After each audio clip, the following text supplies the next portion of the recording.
Think about the last time you chased someone. A person, a job, a friendship, an opportunity. You worked for it. You waited for it. You bent yourself trying to make it work. And the more you chased, the further it moved. That's not bad luck. That's not your fault. That's a pattern. And it has a very specific psychological explanation. The people who never chase aren't cold. They aren't indifferent. They aren't playing games. They just understand something that most people spend years trying to figure out. And today I'm going to tell you exactly what that is. Stay until the end, because the last point is the one that changes everything. Leave a like if you've ever exhausted yourself chasing something that never came back. Most people were taught that wanting something means going after it at all costs. Fight for it, prove yourself, show them how much you care. And that works, for goals, for skills, for building things. But it completely backfires in human dynamics. Because people, unlike goals, respond to energy. And the energy of chasing is the energy of lack. It says, I need this, I'm not enough without this, please choose me. And that energy, no matter how well you hide it, is felt. Every single time. Reason number 1. They understand that chasing sends the wrong signal. When you chase someone, you think you're saying, I care about you. I'm committed, I'm serious. But what they actually receive is something completely different.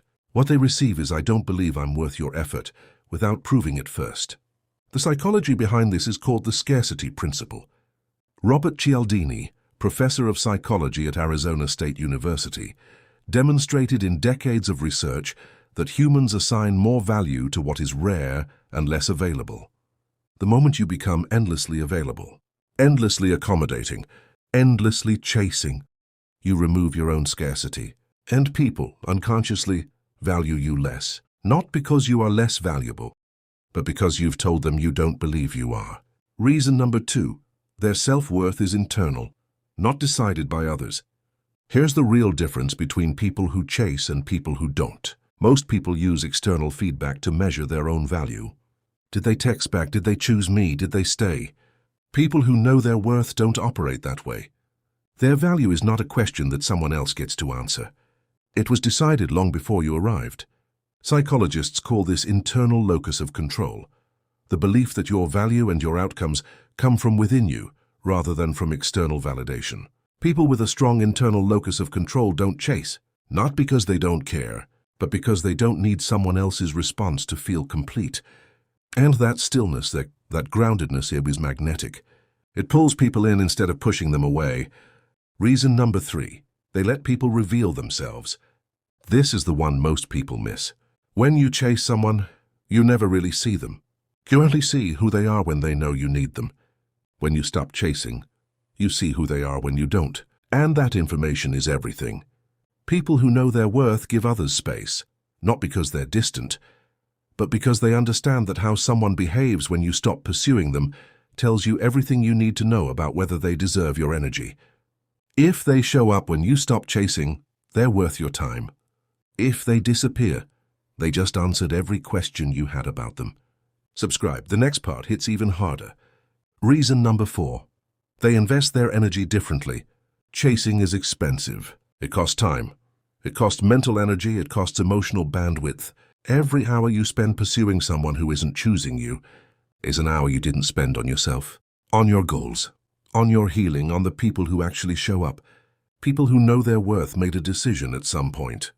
A quiet, firm, non-negotiable decision that their energy is a resource, and resources don't get wasted on people who haven't earned them.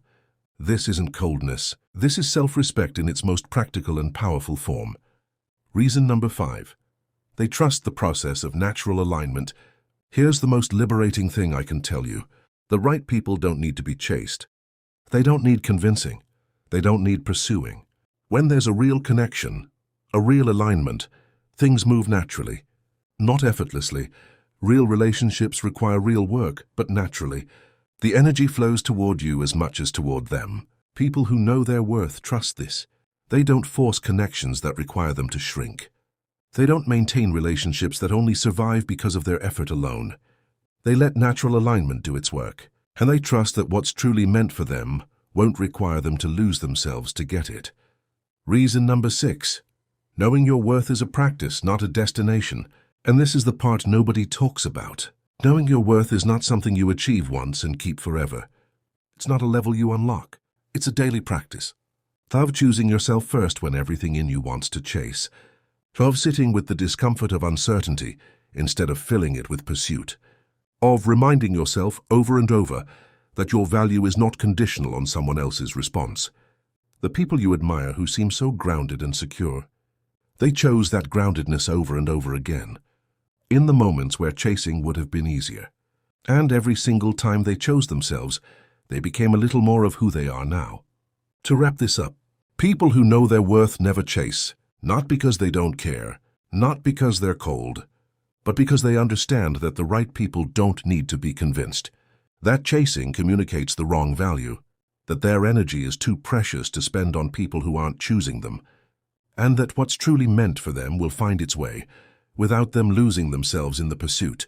The next time you feel the urge to chase, pause and ask yourself, am I chasing because this is right for me, or am I chasing because I don't believe I'm worth waiting for? The answer to that question is everything. Drop a comment.